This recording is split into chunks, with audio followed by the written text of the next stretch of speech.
During the 1930s, newsreels provided moving, living glimpses of distant places and important people.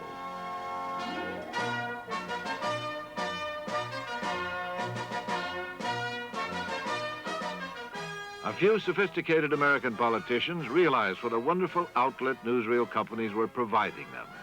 And one of the most ardent users was Franklin Delano Roosevelt. Let me warn you, and let me warn the nation against the smooth evasion that says, of course we believe these things. We believe in social security. We believe in work for the unemployed. We believe in saving homes. Cross our hearts and hope to die. We believe in all these things. But we do not like the way the present administration is doing them. Just turn them over to us. We will do all of them. We will do more of them. We will do them better. And most important of all, the doing of them will not cost anybody anything.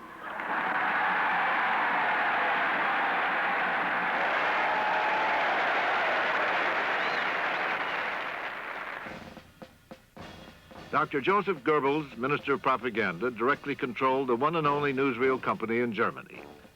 Nazi leaders made the newsreel screen a vehicle for projecting a controlled image of Adolf Hitler. Es ist unser Wunsch und Wille, dass dieser Staat und dieses Reich bestehen sollen in den kommenden Jahrtausenden. Wir können glücklich sein zu wissen, dass diese Zukunft restlos uns gehört.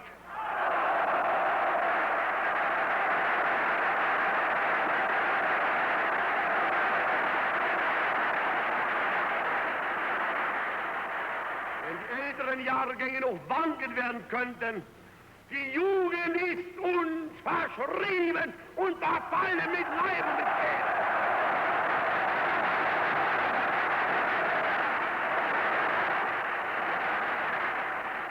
This is a newsreel theater recreated by the Smithsonian Institution in Washington. We'll be talking about style and charisma and how the media were used by Franklin Roosevelt and Adolf Hitler. FDR would be the first president to fully utilize radio, and Hitler would be the first politician to take advantage of sound movies. His ranting oratory and political spectacles were particularly well suited to the new medium. Radio and sound movies would enable Roosevelt to lift up the spirits of a depressed nation and Hitler to control the mind of Germany. Newly completed Rockefeller Center became known for the radio networks it housed. Radio was entertainment, and news broadcasts provided a remarkable window for Americans locked to their living room radios by the Depression. It was the Roosevelt voice most Americans knew first and have remembered longest. It wasn't just his words. Lincoln's were better, so were Wilson's. But radio gave us the sound of the man. He sounded like a bell in the darkness, not just announcing the light, commanding it. A state of mind, as much as anything, produced the Great Depression. A different state of mind could commence the cure. FDR knew that and set about it. The bank holiday, while resulting in many cases in great inconvenience, is affording us the opportunity to supply the currency necessary to meet the situation. No sound bank is a dollar worse off than it was when it closed its doors. Let me make it clear that the banks will take care of all needs. During the hectic spring of 1933, the newly elected Franklin Roosevelt generated entire legislative programs with his voice alone. His first fireside chat bypassed Congress by addressing the mass audience of radio's open forum. You people must have faith. You must not be stampeded by rumors or guesses. Let us unite in banishing fear. He had a very high tenor voice and a very elitist kind of delivery. he spoke like a Harvard man. And we thought that this would be a handicap, but of course it wasn't. Everybody said this man must be pretty good, you know.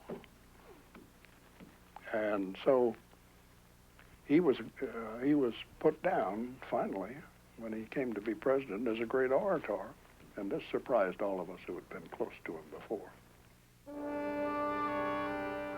In Germany, on March 13th, 1933, the day following Roosevelt's initial fireside chat, an inner circle functionary of the Nazi Party, Dr. Josef Goebbels, was appointed head of the Ministry of Propaganda. Under Goebbels' direction, revolutionary new methods were devised to envelop Germany in the sound of Nazism. Radio, the arts, the press, and movies issued a single message. As Hitler wrote, propaganda must confine itself to a very few points and repeat them endlessly. One mind, one body, all moving together.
Fanaticism, Hitler declared, rules the masses. Film director Leni Riefenstahl was told to capture that spirit.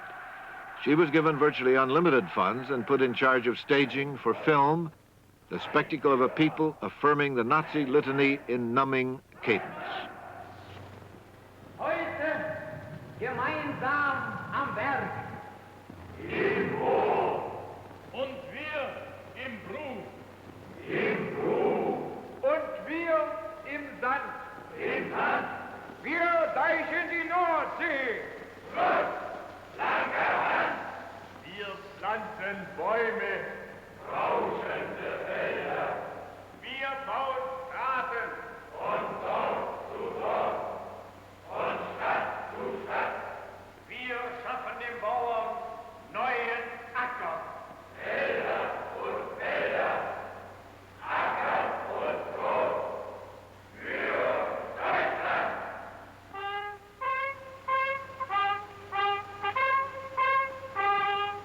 Wir sind die Männer vom Bauernstand, Deutschland zur Heimat zum Erben.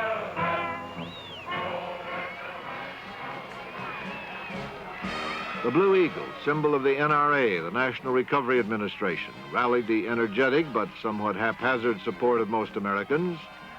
They marched willingly, if out of step, towards prosperity.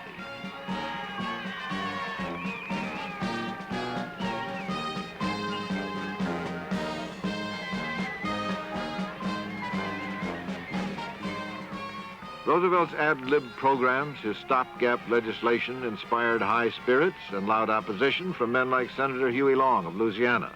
I advised our Roosevelt administration and the United States Senate that they were making a serious mistake when they began the NRA. They set up and called General Hugh S. Johnson down here to take charge of that particular newly created government. And they began to prescribe a code for the man that was a washing, and a code for the man that was a pressing, and a code for the man that was a milking, and a code for the man that was making candlesticks. Under attack, Roosevelt was all grace and unflappable.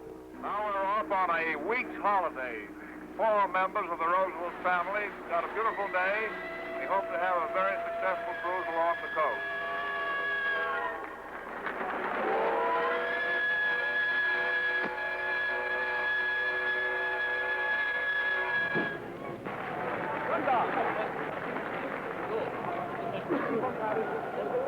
The rites of spring in Nazi Germany 1933 were the burning of books judged unfit by the state.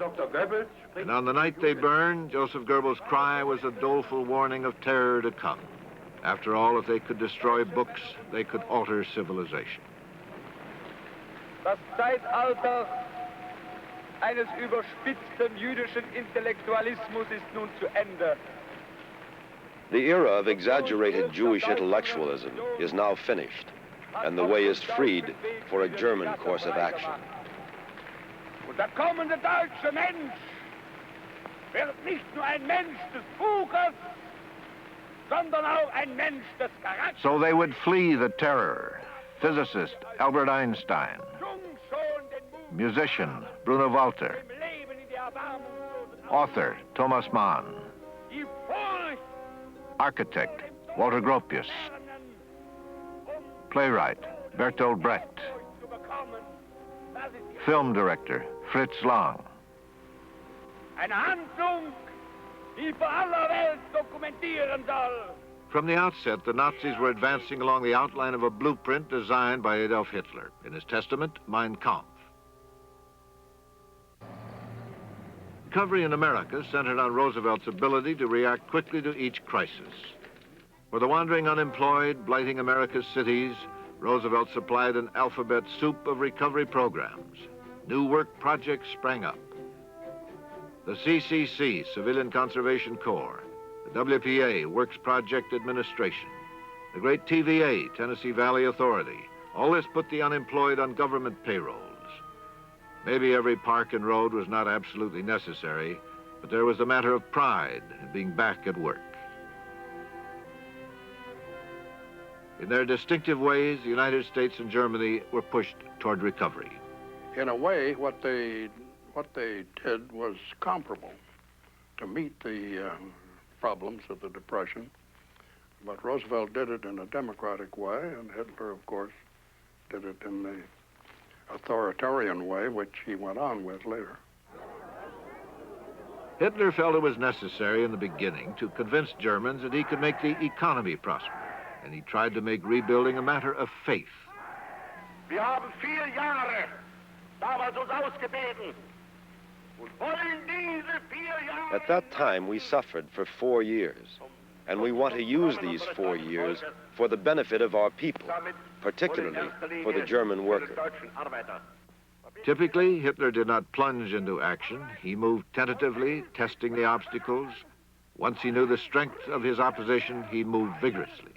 Von unserem Willen, unserem Fleiß, unserer Fähigkeit, unserer Entschlusskraft. Ground was broken for the most impressive set of superhighways in the world, with the statement that work and the giving of our flesh to our country is our destiny.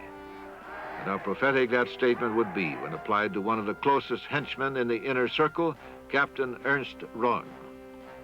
Röhm's stormtroopers had been the stepping stone of Hitler's rise, his street thugs.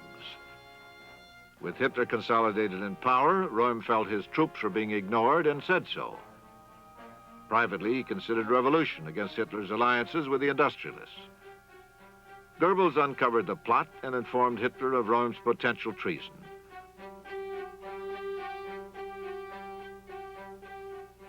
Röhm was murdered on the Night of the Long Knives. The title given his execution by Hitler was taken from Röhm's own vocabulary of threats. The Night of the Long Knives marked the start of German rearmament. The Versailles Treaty restrictions on the size of the German army were brushed aside. By the winter of 1934, the German military had been placed on a war footing. Hitler announced that Germany had gained liberty of action in defense matters. Compulsory military service began. German army increased 5-fold. Hitler was preparing for war.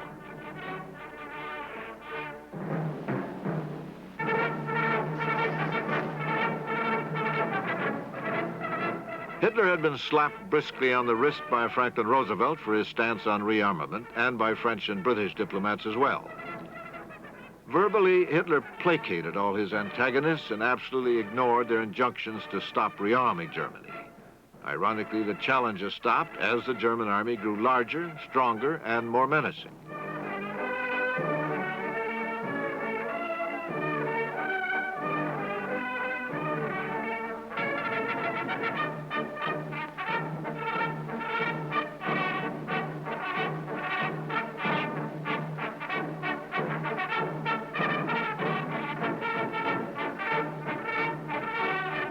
The expansion of military spending welded the German industrial establishment more tightly into the Nazi orbit.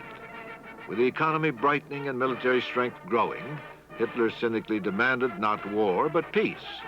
Whoever lights the torch of war in Europe, he said, can expect nothing but chaos. Roosevelt was very curious about Hitler and often spoke about him and what he was doing, and said that the measures he was taking were obviously meant to enhance German power, and thought that he meant to start a new war just as the old one was petering out. One voice of protest was Senator Gerald Nye, outraged by a magazine expose of munitions makers as war profiteers.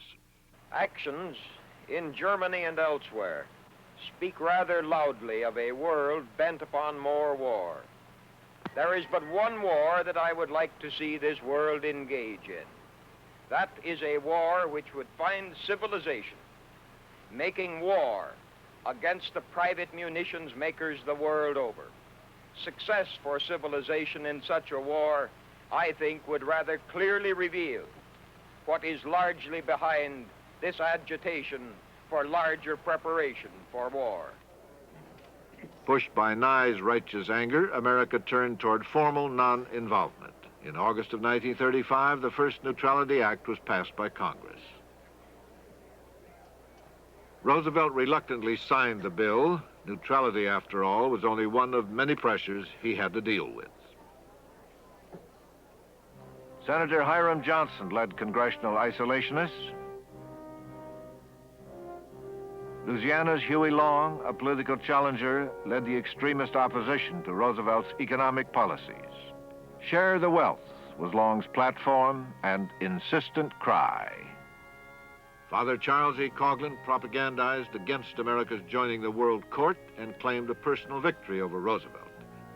He gathered an anti-Roosevelt coalition around him, preaching, think Christian, act Christian, and beware of world Jewry. William Randolph Hearst condemned Roosevelt's New Deal, calling it the Raw Deal. And McCormick's Chicago Tribune was persuading readers that Roosevelt's administration would bring only destruction. People of America, know the heart and know the purpose of their government. They and we will not retreat. Roosevelt turned to his constituency, the ordinary people. The thin veneer of snow covered the parched plains of America. For the first time in 5 years of depression, a glimmer of light could be seen on the horizon.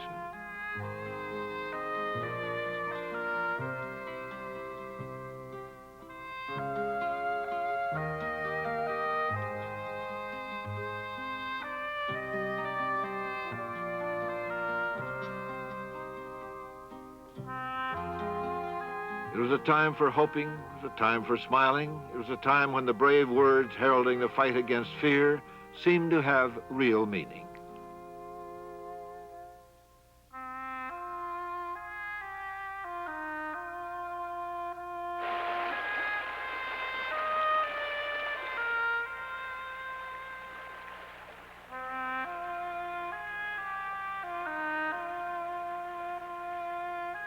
Behind the snows of winter came the melting runoff that doused the dust-dry land, and it was terrible, and it would be overcome. What I have seen confirms me in the belief that I've had for a long time that we're going to win on this problem. To keep people going who have lost their crops and lost their livestock. A cooperation with nature, instead of going along with what we've been doing in the past, trying to buck nature. We've got to have the cooperation of the people in the cities as well as the people on the farms. It's just as much their problem as it is the problem of the farmers themselves. Incidentally, in an agricultural country, there wouldn't be any cities if there weren't farms. There was anger in his voice. His New Deal had been attacked. He took it personally, and he lashed back at his critics. Are you willing to turn America over to those who in past years shut their eyes to the problems of the nation? For nearly 4 years now, you have had an administration which, instead of twirling its thumbs, has rolled up its sleeves.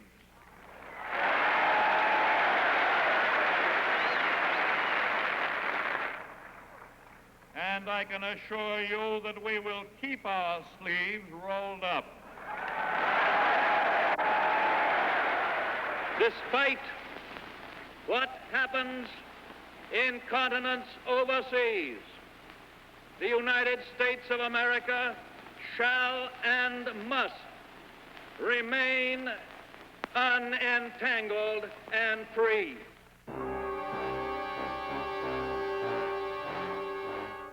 In 1936, the German army marched into the demilitarized Rhineland. Hitler convinced the German people they were retaking what was theirs. In the event of opposition, their orders were to retreat. There was no opposition.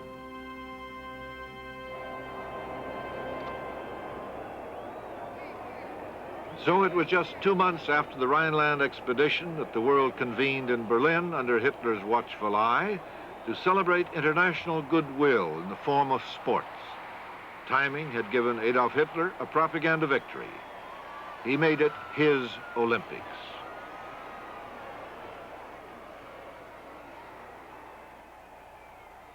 The Depression was easing in both the United States and Germany for different reasons.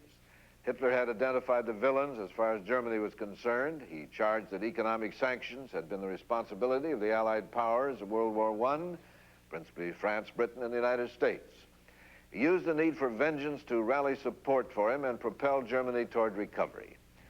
Hitler's view was almost entirely outward, the expansion of Germany's shrunken frontiers. That was the goal he set for his country. Roosevelt, on the other hand, moved America inward in the first recovery years. He focused the energy of the government on the urgent problems of domestic turmoil. The Neutrality Act of 1935 was America's signal to troubled Europe and warring Asia that the U.S. was not ready to get into their affairs. Having personally witnessed President Wilson's defeats in the cause of internationalism, FDR had no appetite for foreign entanglements. And we seemed for the moment secure from the fire that was about to consume Europe.